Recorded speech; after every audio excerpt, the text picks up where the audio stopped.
Meus amados, meus prezados irmãos e amigos, antes de partirmos para o estudo da Palavra de Deus, eu quero dizer para os meus irmãos que estão me escrevendo, olha, em função do grande número de e-mails que eu recebo todos os dias, eu estou demorando a responder os irmãos que me escreveram, porque há e-mails em que as pessoas me fazem muitas perguntas e algumas dessas perguntas são difíceis, que exigem semelhantemente, respostas difíceis também.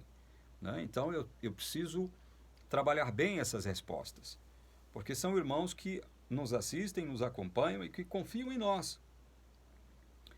E acreditam que nós poderemos dar respostas plausíveis para as suas perguntas, tá bom? Eu vou responder a todos que estão me escrevendo. Se você já me escreveu, está demorando eu te responder, não perca a paciência, eu vou te responder, tá? E eu espero que seja breve, eu espero que seja logo, tá bom? Vamos ao texto. Vamos terminar aqui de analisar Romanos 1:1. Paulo, servo de Cristo Jesus, chamado para ser apóstolo, separado para o Evangelho de Deus.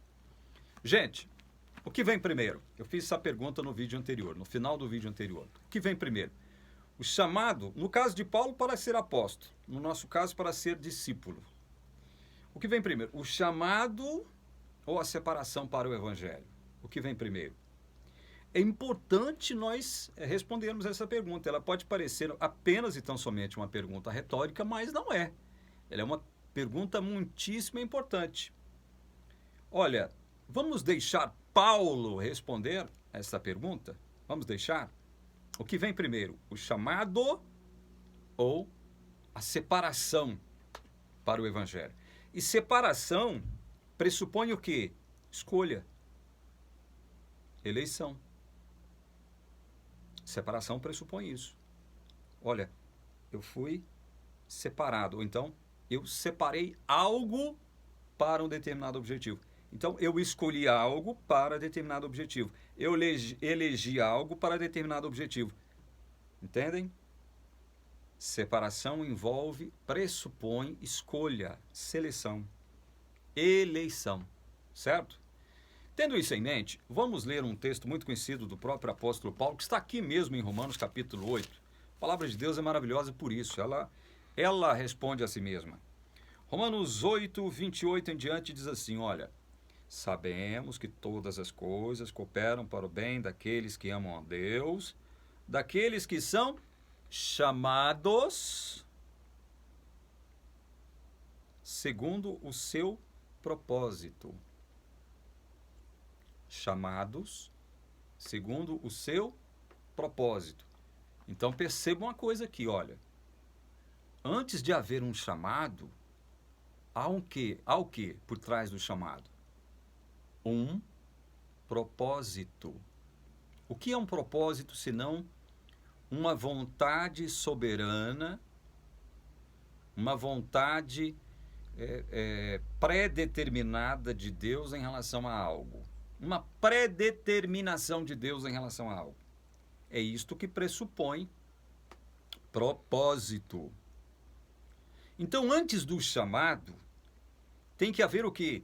Propósito. Antes do chamado, houve necessariamente o propósito santo de Deus. Houve uma pré-determinação de Deus em relação a você, a mim, a Paulo, a todos nós que fomos chamados. Antes do chamado, houve um propósito. E olha o verso 29. Pois aqueles que Deus de antemão conheceu, Ele também predestinou para serem conformes à imagem de seu Filho, a fim de que ele seja o primogênito entre muitos irmãos. E aos que predestinou, a esses também chamou. Olha só, já estamos respondendo a pergunta que nós fizemos no final do vídeo anterior e no início deste. O que vem primeiro? O que veio primeiro em relação a Paulo? O chamado para apóstolo ou a separação para o Evangelho? O que vem primeiro? Ou o que veio primeiro? O que veio primeiro definitivamente não foi o chamado. O que veio primeiro foi a separação para o evangelho. E Paulo, ele esmiuça isso, ele trata disso com outras expressões, outros termos aqui, nestes versos que nós acabamos de ler, dizendo o seguinte: o chamado é segundo o propósito de Deus.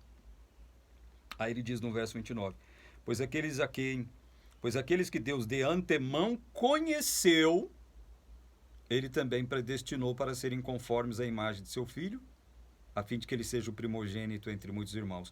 E aos que predestinou, a esses também chamou. Então nós vemos aqui alguns passos, alguns níveis, alguns estágios para se chegar ao chamado. O primeiro estágio, o primeiro nível, é o propósito de Deus. Houve uma intenção proposital de Deus, uma determinação soberana de Deus. Houve um propósito, esse é o primeiro estágio. Depois houve o quê? Um pré-conhecimento. Só que tem um detalhe, este pré-conhecimento ao qual Paulo se refere aqui não é aquele conhecimento através do qual Deus sabe de todas as coisas. Deus conhece todo ser humano da face da terra, seja ele filho dele ou não. Não é este pré-conhecimento geral. Olha, Deus sabe de todas as coisas, quanto a tudo e a todos. Não é este pré-conhecimento. Este pré-conhecimento ao qual Paulo se refere aqui é um pré-conhecimento procedente do propósito santo de Deus de salvar os seus eleitos, os seus escolhidos, aqueles a quem ele separou na eternidade para a salvação, para o seu evangelho. Assim como aconteceu com Paulo. Então, este pré-conhecimento é uma ação salvífica, é um pré-conhecimento salvífico, pactual, aliancista. Deus entra num pacto, Deus procura fazer aliança com seu povo, uma aliança lá na eternidade pretérita, pré-conhecendo o seu povo, ou seja, todos aqueles que, segundo o seu propósito, ele viria salvar. Veja que não há aqui nenhuma forma de você dizer o seguinte: olha, está vendo aqui, a predestinação, ela é baseada na presciência de Deus. Não há esse negócio de eleição incondicional.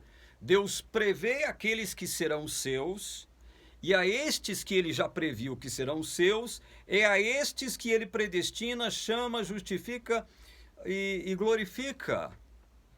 É isso que o texto está dizendo? Aparentemente pode parecer que sim, né? Mas não, porque houve um propósito. E que propósito? O propósito de Deus entrar numa relação pactual e salvífica com esses a quem ele pré-conheceu.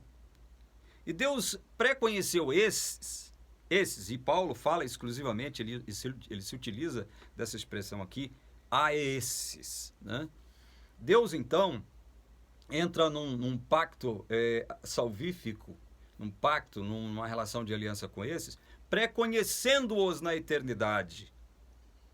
E ele chancela isso fazendo o quê? Escrevendo o nome destes no livro da vida do Cordeiro, que o Apocalipse de João nos afirma categoricamente que foi escrito antes da fundação do mundo, portanto, na eternidade pretérita.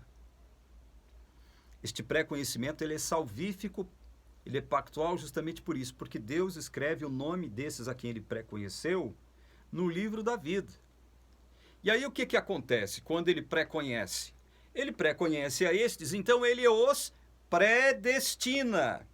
Os predestina para quê? Para a salvação. Os predestina para ele mesmo. E vale aqui um parêntese, um adendo, uma observação. O termo predestinado, proorizo do grego aqui, ele tem uma conotação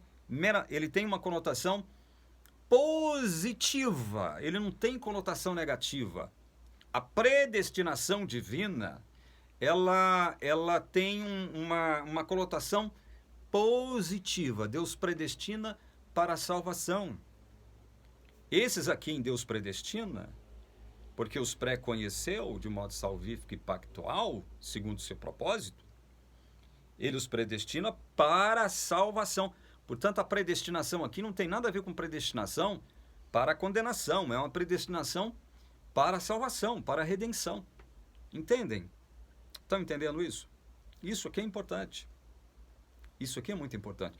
E então, depois de predestinar todos estes a quem ele pré-conheceu, segundo o seu propósito, ele vem e faz o quê? Chama. Ele os chama. Então, antes do chamado de Paulo, houve o quê? Houve um propósito de Deus, houve um pré-conhecimento de Deus, houve uma predestinação de Deus na vida de Paulo, assim como há na nossa vida, meus irmãos queridos. Você quer saber como Deus salva? Olhe para a vida de Paulo. Olhe para a vida de Paulo. Então, antes de ser chamado para ser apóstolo, Paulo foi separado para o evangelho, na eternidade ainda. A separação pressupõe escolha, eleição, seleção, e Deus fez isso na eternidade. Escreveu o nome dele no livro da vida, e agora, num tempo de Deus, Deus chama este Saulo de Tarso na estrada para Damasco, tem um encontro com ele ali, regenera-o imediatamente ali, concede-lhe o dom da fé, o dom do arrependimento e o traz para si mesmo. Paulo resistiu. Paulo teve tempo para pensar: Senhor, eu vou analisar o seu pedido, a sua sugestão. Eu vou analisar primeiro. Eu vou passar alguns dias lá em Damasco, perseguindo os cristãos, e eu vou analisar a sua proposta. E depois eu te dou uma resposta. Foi isso que aconteceu? Jesus se apresenta de forma gloriosa e poderosa para Paulo, ele cai do cavalo, né? Ele toma um tombo espiritual, moral, em todos os sentidos. Ele cai do seu cavalo, o cavalo da sua prepotência, da sua arrogância, da sua pseudo-sabedoria, da sua pseudo-intelectualidade, da sua pseudo-competência ou competências. E Deus o chama ali, na estrada para Damasco, de modo eficaz. O que significa isso, de modo eficaz? É de um modo que Paulo não poderia resistir. Mas por quê? Porque Deus agarrou no pescoço dele e o trouxe para ele mesmo? É porque Deus o arrastou contra a vontade dele para ele mesmo? Foi assim que Deus fez? Não. Deus fez o que o apóstolo João nos diz aqui no Evangelho de João, capítulo 16, verso 8. Quando esse ele é uma referência ao Consolador, que não é outro senão o Espírito Santo. Quando ele vier, convencerá o mundo do pecado, da justiça e do juízo. Convencer é o método de Deus, e não arrastar arbitrariamente para si mesmo. Deus não faz isso. Deus não é tirânico. Deus não é um ser totalitário, arbitrário, como o nosso STF. Deus é um Deus misericordioso que trabalha com aqueles que ele chamou de modo a convencê-los, persuadi-los e os traz à vida. É por isso que esse chamado é eficaz. Não é um chamado que o ser humano resiste, porque Deus o convence. Mas por que Deus o convence? Porque Deus já havia tido o propósito de salvá-lo lá na eternidade, o pré-conheceu na eternidade, colocando seu nome no livro da vida, e agora Deus foi atrás dele e o chama eficazmente. Deus é todo poderoso. Deus não veio tentar salvar ninguém, Deus veio salvar todos aqueles a quem ele separou para o evangelho lá na eternidade, assim como ele separou a Paulo. Olha o que Paulo diz, nós já estamos encerrando esse vídeo, em Gálatas capítulo 1, leia comigo Gálatas capítulo 1, verso 15. Mas quando Deus que me separou antes de eu nascer, olha, Deus que me separou antes de eu nascer e me chamou pela sua graça, achou por bem revelar seu Filho em mim, para que eu pregasse entre os gentios, não fui imediatamente consultar outras pessoas. Deus o separou antes mesmo de ele nascer. Paulo foi separado para o evangelho lá na eternidade, meus irmãos. A separação, a eleição, a escolha vem antes do chamado. Prestem atenção nisso. A vida de Paulo deve ser um modelo para nós, um hipotiposes, um modelo. Como ele diz Em Timóteo, capítulo 1, verso 16, ele era um modelo a todos quantos creriam em Cristo. Então, eu vou ficando por aqui. Nós, com esse vídeo, nós terminamos de analisar o versículo 1 do capítulo 1. Olha só a estrada que nós temos pela frente. Analisar todo o livro de Romanos não será uma tarefa fácil, mas com a bênção de Deus, com a graça dele, com a inspiração do Espírito Santo de Deus, nós vamos conseguir. Para a honra e para a glória desse mesmo Deus nosso. E para a bênção sua. Que Deus o abençoe, que Deus o guarde, que Deus o ilumine, que Deus lhe dê a sua bênção. Em nome de Jesus. Amém.